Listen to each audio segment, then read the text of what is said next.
आधार क्या दिया? कहा कि वो किसी सदन के सदस्य नहीं थे, न लोकसभा के न राज्यसभा के।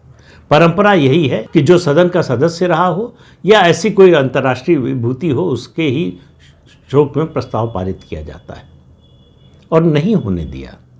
लोकनायक जयप्रकाश नारायण, जो बहुत बड़े, बहुत अग्रणी किस्म के स्वतंत्रता संग्राम सेनानी थे, जिन्होंने सत्ता को ठुकराकर समाज सेवा को चुना, जिन्होंने इंदिरा गांधी के भ्रष्टाचार के खिलाफ सफल जन आंदोलन का नेतृत्व किया, और उस नेतृत्व के नतीजे में जो सरकार बनी उसमें जाने का उन्होंने कोई इरादा भी जाहिर नहीं किया, जाना तो बहुत दूर की बात है, जिनको इंदिरा गांधी ने 21 महीने जेल में रखा बिना किसी आरोप के, बिना किसी मुकदमे के, उन जेपी के लिए शोक प्रस्ताव संसद में पास नहीं हो सकता था। लेकिन एडविना माउंटबेटन, जो माउंटबेटन की पत्नी थी, जो वाइसराय थे भारत के, उनके निधन पर जवाहरलाल नेहरू ने, वो उस समय प्रधानमंत्री थे देश के, संसद के दोनों सदनों में शोक प्रस्ताव पास करवाया। इससे आप समझिए कि ये परिवार इस देश के लोगों के बारे में और इस देश के जो महान सपूत हैं उनके बारे में, और अपने परिवार और अपने परिवार के वफादार और करीबी लोगों के बारे में किस तरह से भेदभाव करती है।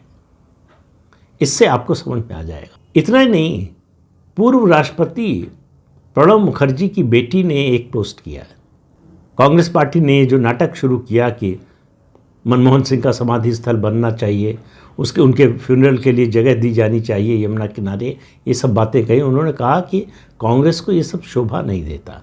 उन्होंने कहा, मेरे पिता के निधन के बाद, राष्ट्रपति थे, राष्ट्रपति से रिटायर होने के बाद उनका निधन हुआ था, मेरे पिता के निधन के बाद कांग्रेस वर्किंग कमेटी में एक शोक प्रस्ताव भी पास करने की जहमत नहीं उठाई, और ऐतराज़ करने पर कहा गया कि भारत के राष्ट्रपतियों के निधन पर शोक प्रस्ताव पास करने की कांग्रेस वर्किंग कमेटी में परंपरा नहीं है।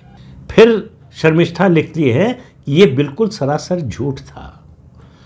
उन्होंने कहा कि मेरे पिता की डायरी में लिखा हुआ है कि के.आर. नारायण, जो इस देश के राष्ट्रपति रह चुके हैं, उनके निधन के बाद कांग्रेस वर्किंग कमेटी में शोक प्रस्ताव पास हुआ, और उस शोक प्रस्ताव का ड्राफ्ट खुद प्रणब मुखर्जी ने तैयार किया था।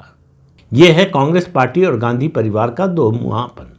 किस तरह से वो माथा देखकर तिलक लगाने की जो आदत है कि किसको सम्मान देना है, किसको सम्मान नहीं देना है,